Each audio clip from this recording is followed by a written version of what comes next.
Good morning, everyone. This is your Hyperbole officer, because box officer's done and this is still Hyperbole. But this is Scott with Hyperbole, and I know it's Hyperbole, but Hyperbole makes it mine. I got out of Miss Peregrine's Home for Peculiar Children last night. It's not Saturday morning, it's Saturday afternoon. Literally, it's about 12:30. Miss Peregrine's. I didn't really have any desire to see it, never read the book, don't know anything about it. Looked like an X-Men ripoff. That's that. Friend wanted to see it, read the book, and wanted to check it out to see what the movie's like. Happily surprised it was directed by Tim Burton, sitting down to see it. And is it ever a Tim Burton movie? It's Tim Burton's X-Men, really, to put it most bluntly. The Peculiars are a group of kids that are gathered up by this headmistress who's sworn to protect them, and there's a bunch of them all over the place, and what they do is they make loops, which is a time thing, because the headmistresses have the control to do that, and they find a perfect day and they live in it over and over and over. The kids never age, and there's different loops around the world. The Peculiars all have different powers. There's one girl who floats, one girl with fire, these two twins that do a thing that they reveal later, so I'll leave that. But one guy can make things animate with little hearts he puts in it. Stuff like that. You know where this is going. There's the Peculiars. They can be born with it. You can skip a generation, then another one's born with it. It's X-Men. It's so X-Men. The Home for Peculiar Children, or the School for Gifted Youngsters, where mutants have a gene passed down. Sometimes it's a generation, sometimes it skips. It's X-Men. Just they're kids. They're not teens. Okay. Now here's the thing. Tim Burton. That's the difference. Tim Burton's X-Men, think of that. Peculiar Children, well, that's Tim Burton. Gifted Youngsters, So yeah, it's very much a Tim Burton thing. It was very well made. The look of it was fantastic. His best directed movie I can think of in a long time. That said, didn't see Big Eyes or stuff like that. But to the point of that, this seems right up his alley, which is embracing it. There's a scene where someone's dead with their eyes hollowed out, and they're like this, and that camera doesn't shy away.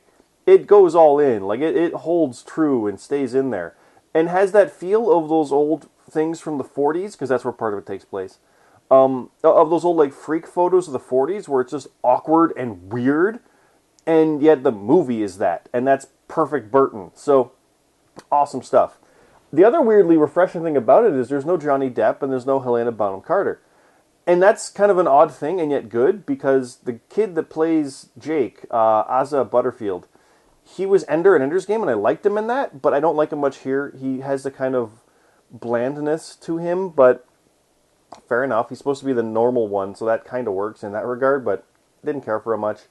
But the headmistress is Eva Green, instead of Helena Bonham Carter, which I just say that because those actors are always in these movies, but they're not here, and they don't detract from it.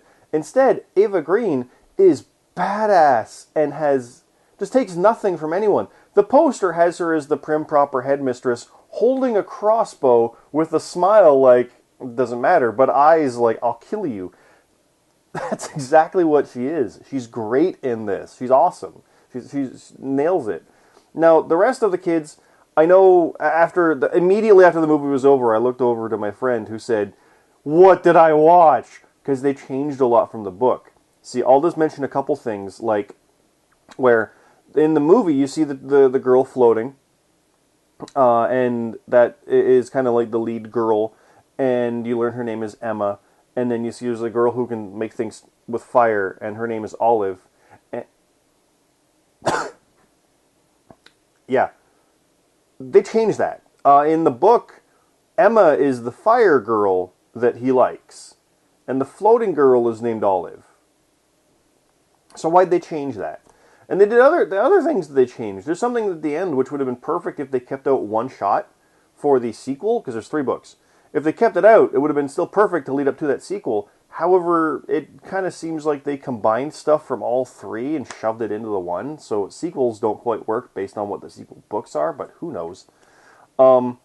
But I think really what it came down to was they saw the idea of the floating And that's where the money shot is, not the fire. Just have the girl float. That's the thing. But why did they make him like Olive? Like, why has it got to be Emma is the name of the girl he likes? And, right? It's changes for change's sake. And I thought we were past that with how successful things have been with movies and games and comics, all kind of embracing what they are. So there's that. But overall, that said, not knowing any of that, it was great. I love this movie.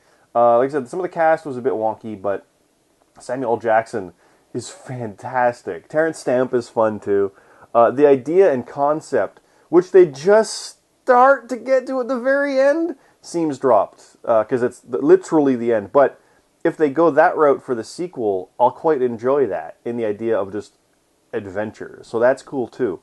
The awesomest part of it is this fight at the clown train or ghost train park, where I will ruin it if I say it. It's not in the book, for one. It's worth the price of admission.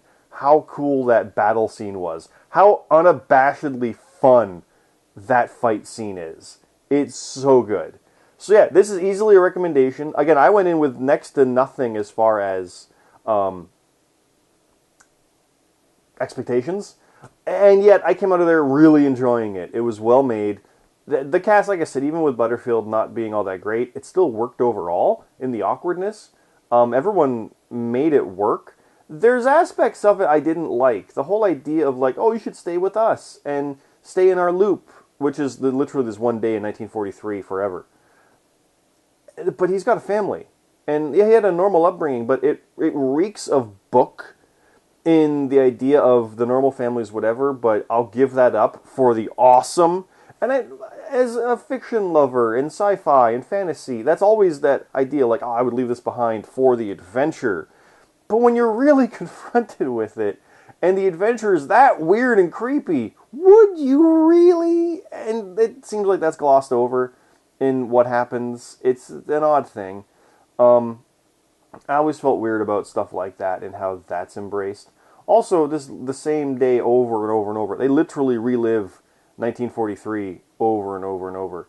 And the impression is that they have before, because they can go from a loop to a loop and reset up. So it's only from 43, so it's been like 60 years. But presumably, that's not their first loop, and they've been doing this for hundreds of years worth of time.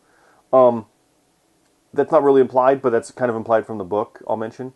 It's kind of weird to think the headmistress will just keep them locked as kids because that's the safer way. That's weird, too. Another book thing that I don't like is the bad guys are called the Hologast, which we call the Hollows. Like, sounds like you're just reciting exposition from a novel. Don't call it that. It just seems weird that it's that. Like this, they're the Hologast. We call them the Hollows. That feels like a line out of Twilight, and it has that stank on it. You know, if you know what I mean. But it's one of those books, and it is of that. So it's not like when you adapt something like that, you're left with those kind of things. So there you go. I feel like there could have been a better way to go about that. Overall, the visuals were amazing. There's this one awesome shot where the lead actor's here, and then there's a bad guy here, and a weapon here, and as a voice is heard, the weapon comes down, the bad guy turns to the camera, and the other foot. It's just a cool shot. I really loved it. The overall movie's great. The music was what it was. I don't remember any themes of it, so there's nothing glorious of that. But overall, absolutely worth seeing. If you're interested in any way, check it out in the theater. It is worth seeing. The 3D is minimal. There was one bit where a plate flew. Like, it was one of those 3D shots. 3D is not needed whatsoever for this. Not even remotely. Like, I didn't even realize it during that awesome battle scene I talk about. It didn't feel like a 3D movie. So that's a pass. But the movie's fun. It's great stuff. If you like the book, I don't know what to say to you. My friend who watched it said that she's still not even sure what she thinks of it.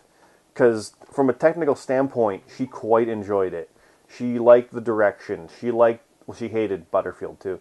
But Ava Green was great. She liked the cast, the action. Like, the stuff that was changed worked, but why'd they change it? Was kind of the overall thing. She really feels if she hadn't read the book, she'd like it more. So there you go. It's been a day. I don't know what her feelings are on it now, but she wasn't really gonna read book 3, but she's absolutely now just to see what's up, because it feels like they combine stuff from all the books into the one. So why would you do that when you're franchising all the books all the time? I guess in light of things like Divergent bombing after a bit, you kind of want to pack it to make a good one and go from there. So maybe that's what they're doing. Either way, the movie's a lot of fun. I definitely recommend it. As far as on my scale of things, it's obvious where I'm at, but it's not, like, do I regret seeing it? Absolutely not. Was it worth in theater? Absolutely. Is it worth 3D? Not really. So there's your threshold there. That's it. Like, favorite, subscribe. This is Cyclops Scott. That's the same Twitter handle as well. It is the Guilty Pleasure Cinema. I am working on a Halloween episode. It's actually something I'm plotting out. It's not going to be long, but the idea was an older idea that's even more resonating now. So I do have that coming up. And stay tuned for that. But like, favorite, subscribe. It does help out. Let's make this thing work. These things are going to continue as long as I keep seeing the movies. So there's that too. But I'll leave it there. See you next time.